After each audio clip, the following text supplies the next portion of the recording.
Hello everyone, welcome back to my channel. ఈరోజు మన ఛానల్లో మరో సరికొత్త స్నాక్ రెసిపీతో మీ ముందుకు వచ్చేసానండి. చాలా అంటే చాలా క్విక్గా చేసుకోవచ్చు. ఒక్కసారి చేసుకున్నామంటే 30 రోజుల వరకు స్టోర్ చేసుకొని తినొచ్చు. టేస్ట్ అయితే అద్భుతంగా ఉంటుంది. మీరైతే ఫుల్గా వీడియో చూసేయండి, స్కిప్ చేయకుండా. ఇక రెసిపీ స్టార్ట్ చేసుకుందాం. దీనికోసం అయితే ఫస్ట్ ఒక మిక్సింగ్ బౌల్ తీసుకోండి. అందులో ఒక గుడ్డుని అయితే పగలగొట్టేసి వేసుకోండి. నెక్స్ట్ ఈ పగలగొట్టిన గుడ్డుని విస్కర్తో కానీ లేదంటే స్పూన్తో కానీ ఒకసారి బాగా కలిపేసుకోండి. ఇలా కలుపుకున్న తర్వాత ఒక 5 స్పూన్ల వరకు పంచదారని వేసుకోండి.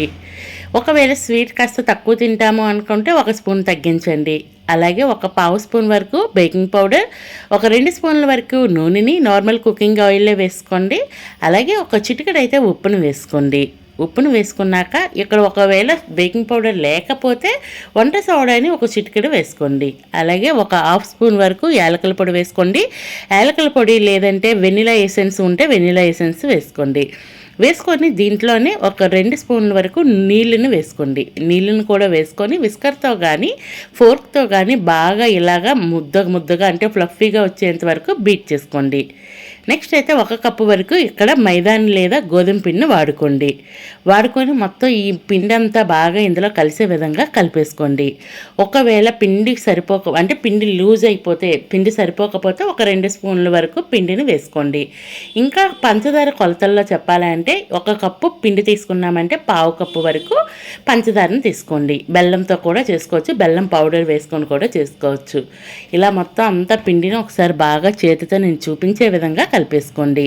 అలాగే ఈలోపైతే మీకు చిన్న రిక్వెస్ట్ అండి, మన ఛానల్ ఇంతవరకు ఎవరైనా సబ్స్క్రైబ్ చేయకుండా చూస్తే ప్లీజ్ అండి సబ్స్క్రైబ్ చేయండి. వీడియో నచ్చితే లైక్ చేయండి, మీ ఫ్రెండ్స్ అండ్ ఫ్యామిలీ మెంబర్స్కి షేర్ చేయండి. ఈ విధంగా చపాతీ పిండి ఎలా అయితే కలుపుకుంటామో అదే విధంగా కలుపుకొని ఒక 10 నిమిషాల పాటు పక్కన పెట్టేయండి. 10 నిమిషాల తర్వాత చూస్తే పిండి బాగా నాని ఉంటుందండి. ఇలా నాని ఉన్న పిండిని మరొక్కసారి బాగా కలిపేసుకోండి. ఇలా కలుపుకున్న తర్వాత కాస్త పొడి పిండిని జల్లుకొని చపాతీ కర్రతో అయితే రోల్ చేసుకోండి. మరీ చపాతీలా కాకుండా కాస్త మందంగానే ఉండాలండి. ఎంత మందంగా చేసుకుంటే అంత బాగా విడిపోయి చాలా క్రిస్పీగా రెడీ అవుతున్నాయండి. బిస్కెట్స్ అయితే కనుక చాలా రుచిగా ఉంటాయి, ట్రై చేయండి. ఇలా చపాతీ కర్రతో స్లోగా రోల్ చేసుకుంటే కనుక ఈ విధంగా రోల్ అవుతుంది. చూపిస్తున్నాను చూడండి, ఈ మాత్రం మందంగా ఉండాలి, మరీ పలుచగా అయితే చేసుకోవద్దు. చేసుకున్న తర్వాత వీటిని ఒక ఎడ్జెస్ అంతా ఇలా సెట్ చేసుకోండి.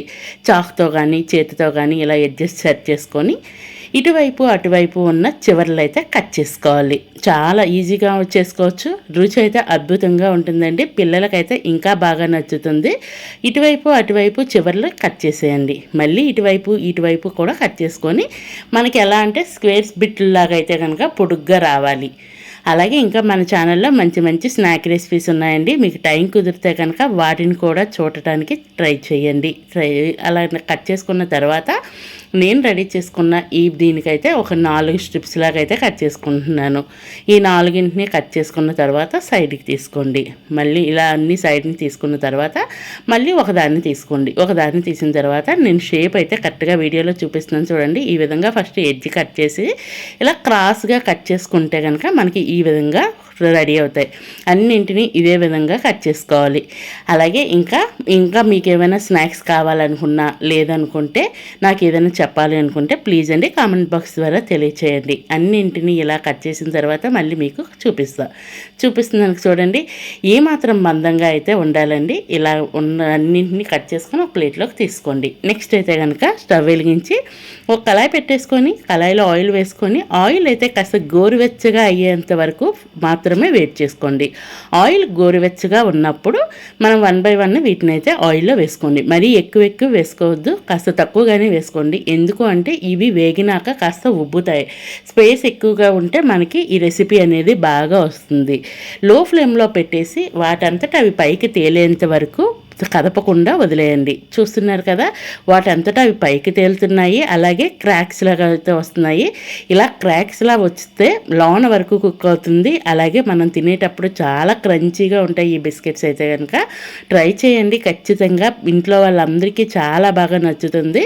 ఇలా పైకి తేలిన తర్వాత గరిటెతో అటు ఇటు తిప్పుతూ మంచి కలర్ వచ్చేంత వరకు ఫ్రై చేసుకోండి. మాడిపోకుండా ఫ్రై చేసుకోండి. ఈ స్టేజ్లో కాస్తంత హై ఫ్లేమ్లో పెట్టి ఫ్రై చేసుకుంటే క్రంచీగా రెడీ అవుతాయి. ఇలా అటు ఇటు తిప్పుతూ హై ఫ్లేమ్లో పెట్టినప్పుడు మాత్రం గుర్తుంచుకోండి, చాలా వేగంగా మాడిపోతాయి. ఇలా మొత్తం కలుపుకొని ఈ స్టేజ్లో అయితే ఆయిల్లో నుంచి బయటికి తీసుకోండి. బయటకు వచ్చాక మరి కాస్త కలర్ అనేది వస్తుంది. అన్నింటినీ రెడీ చేశాక మీకు మళ్ళీ చూపిస్తాను. ఈ విధంగా అయితే రెడీ అయ్యాయండి. టేస్ట్ అయితే సూపర్ ఉంది. ట్రై చేయండి, ఖచ్చితంగా నచ్చుతుంది. ఫైనల్లీ రెసిపీ అయితే రెడీ అయిపోయింది. Ready to eat. Thank you for watching. Please do subscribe to my channel. Thank you. Bye bye.